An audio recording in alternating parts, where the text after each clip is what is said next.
teman-teman, kembali lagi bersama channel Mr. Fisika, tempat belajar fisika secara mendasar.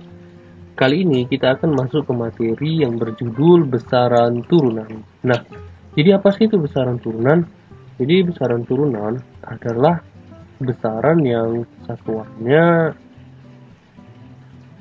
ditetapkan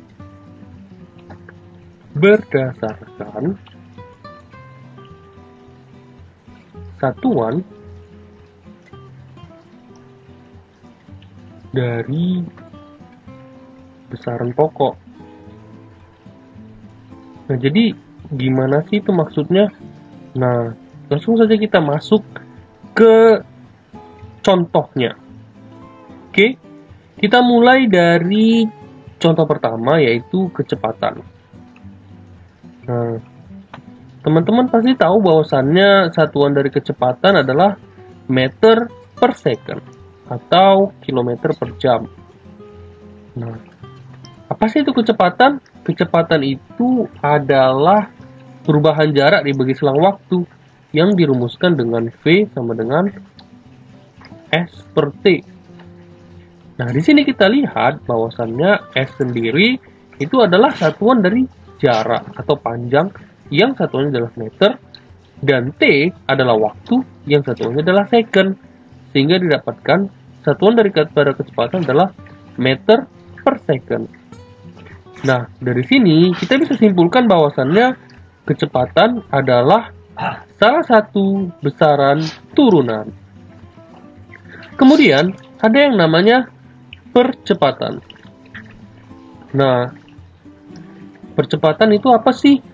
Percepatan itu adalah perubahan kecepatan dibagi selang waktu, yang dimana rumusnya sendiri adalah A sama dengan delta V per delta T. Nah, di sini satuan daripada kecepatan apa sih? Kita lihat yang sebelumnya, ada meter per second dibagi dengan satuan dari waktu, yaitu adalah second, sehingga kita dapat satuan dari percepatan adalah meter per second kuadrat. Nah, di sini percepatan ini sendiri merupakan besaran turunan yang dimana satuannya didapatkan dari satuan kecepatan dan juga satuan waktu. Sehingga di sini kita bisa simpulkan bahwasanya percepatan merupakan salah satu besaran turunan. Kemudian ada gaya. Apa sih itu gaya? Gaya yang disimbolkan dengan R itu adalah massa dikalikan dengan percepatan. Nah, kita ingat apa sih satuan dari massa? Itu ada kilogram. Kemudian satuan dari percepatan kita lihat sebelumnya ada meter per second kuadrat, sehingga dikali meter per second kuadrat. Kilogram meter per second kuadrat itu sama dengan Newton. Nah, sehingga gaya itu sendiri adalah satuannya yang didapatkan dari satuan massa dan satuan percepatan. Sehingga gaya merupakan salah satu dari besaran turunan. Kemudian berikutnya ada yang namanya usaha. Nah, usaha apa sih itu usaha? Usaha yang disimbolkan dengan W itu sama dengan gaya dikali dengan jarak. Nah, gaya, ayo kita ingat lagi satuan gaya yang sebelumnya. Itu ada Newton, kemudian jarak itu ada meter. Sehingga Newton meter ini sama dengan Joule. Nah, bisa kita lihat bahwasannya usaha itu sendiri memiliki satuan yang diturunkan dari satuan gaya dan juga satuan jarak, sehingga usaha termasuk dari besaran turunan. Kemudian ada daya. Nah, apa sih itu daya? Daya yang disimbolkan dengan P itu sama dengan usaha dibagi dengan waktu. Nah, ayo kita lihat satuan daripada usaha sebelumnya. Disimbolkan dengan J, Joule, satuannya Joule, dan juga waktu second. Joule per second itu sama dengan watt. Nah, dari sini kita bisa lihat bahwasannya daya itu sendiri memiliki satuan yang diturunkan dari satuan usaha dan juga satuan waktu. Sehingga kita bisa simpulkan bahwasannya daya adalah besaran turunan. Kemudian ada volume. Nah, kita ambil kubus dengan rumus sisi kali sisi kali sisi. Nah, sisi itu sendiri adalah panjang, sehingga satuannya adalah meter. Kemudian kita kalikan meter kali meter, didapatkanlah meter kubik.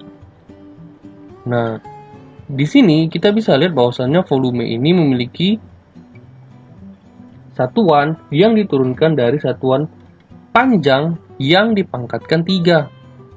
Sehingga volume termasuk dari besaran turunan. Kemudian ada yang massa jenis. Nah, massa jenis yang disimbolkan dengan rho adalah massa dibagi dengan volume. Nah, kita ingat satuan daripada massa adalah kilogram dan volume ada meter kubik. Nah, sehingga kita bisa simpulkan bahwasanya massa jenis memiliki satuan yang diturunkan dari satuan massa, yaitu kilogram, dan juga satuan volume, yaitu meter per kubik.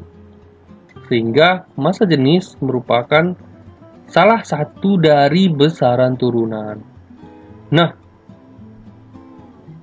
jadi kita bisa ambil kesimpulan bahwasannya besaran turunan adalah besaran yang satuannya ditetapkan dari satuan-satuan besaran pokok ataupun satuannya didapatkan dari besaran turunan lainnya. Contoh, usaha satuannya didapatkan dari besaran turunan lainnya dan juga besaran pokok, yaitu gaya dan juga jarak.